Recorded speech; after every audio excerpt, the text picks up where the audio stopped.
आज उदयपुर दौरा है, किस तरह के? आज केंद्र सरकार अपना बजट प्रस्तुत करेगी और हमने देखा है पिछले कई सालों से बजट होता है सरकार की मंशा जाहिर करने का एक जरिया होता है। ये खाता नहीं है गुना भाग का।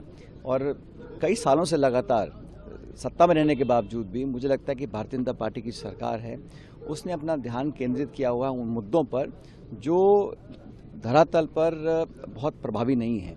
मैं ऐसा मानता हूँ अभी सरकार ने नया कानून बनाया है नरेगा को लगभग समाप्त करने का। वो कहते हैं कि हम इसको रिफॉर्म कर रहे हैं, लेकिन हकीकत ये है कि इस देश में औसत जो नरेगा का यूज़ हो रहा है वो 35 दिन का हो रहा है और ये 125 का वादा कर रहे हैं। और जो पहले निर्णय लिए जाते थे गांव के अंदर, पंचायत के अंदर, और सरपंच और जनप्रतिनिधि डिमांड करते थे पैसे की और बजट की कोई कमी नहीं थी। अब सरकार अपना बजट तय कर दिया है, काम क्या होंगे वो दिल्ली और राजधानी से थोपा जाएगा। तो जो सबसे गरीब तबका है उसके पास जो सुरक्षा कवच है अपना आर्थिक रूप से, उसको छीनने का काम सरकार कर रही है। इसी जिद के साथ उन्होंने 3 काले कानून बनाए थे, वापस लेने पड़े। बहुत साल पहले उन्होंने जमीन अधिग्रहण कानून को संशोधन करने का एक कोशिश की पार्लियामेंट के अंदर। राहुल गांधी जी ने, कांग्रेस पार्टी ने विरोध किया, वापस हाथ खींचना पड़ा।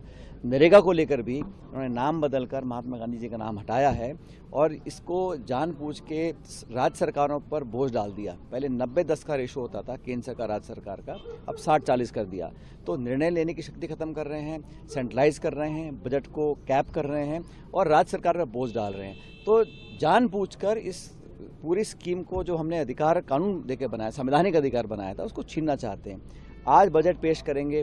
मैं उम्मीद करता हूं कि जो बहुत इस देश में सबसे ज्वलंत समस्या है वो नौजवानों की बेरोजगारी की है। और दुर्भाग्यवश लगातार आर्थिक वृद्धि हो रही है देश में, लेकिन जो नौजवानों को प्रोडक्टिवली एम्प्लॉय करने का एक वातावरण बनाना चाहिए सरकार नहीं बना पा रही है।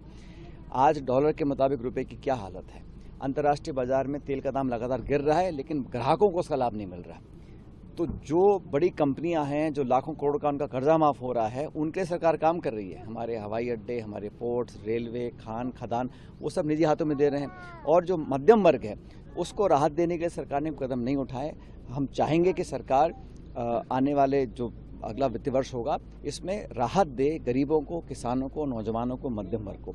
और चुनाव से पहले आप लोगों के खाते में पैसे डाल सकते हो चुनाव जीतने के लिए, लेकिन जब आज ज़रूरत है लोगों को, किसान को, कर्जा माफ़ी की, गृहिणियों को, बच्चों को, महिलाओं को, उनके लिए सरकार बजट में नहीं कर रही है। ये बड़ा दुख की बात है। सर, सोने चांदी के भाव बढ़ते जा रहे हैं, वैसे कल 1 लाख रुपए डाउन हो गया था एकदम, तो कैसे देख रहे हैं आप? तो भाई ये तो भाव बढ़ रहे हैं, महंगाई बढ़ रही है। अब शादी ब्याह का समय है, लोगों की पहुँच से सारी चीज़ें बाहर जा रही हैं।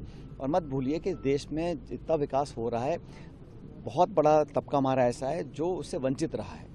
करोड़ों ऐसे लोग हैं जो आज निर्भर रहते हैं सरकार की योजनाओं पर, स्कीम्स पर, सरकार की मदद पर।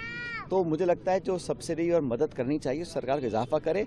और महंगाई जो है, आज हर चीज़ महंगी हो रही है और सरकार महंगाई कम करने के लिए कोई प्रभावी कदम नहीं उठा पा रही है। बजट के पूर्व आज गैस सिलेंडर के भाव बढ़ा दिए। अभी तो बहुत कुछ बढ़ सकता है। मैं कह रहा हूँ महंगाई जो है अनकंट्रोलेबल है। सरकार ने लोगों को अपने हाल पे छोड़ दिया है। उनको सिर्फ भाषण देना है, प्रचार करना है, hoarding, banner, poster, social media पे अपनी पीठ थपथपानी है। और जो लोग आज गरीब हैं, परेशान हैं, दुखी हैं, निर्धन हैं, असहाय हैं, उनकी मदद के लिए आगे नहीं आ रहे हैं। सर, मुंबई में जो For more such videos, subscribe to the NewsX YouTube channel, hit the bell icon.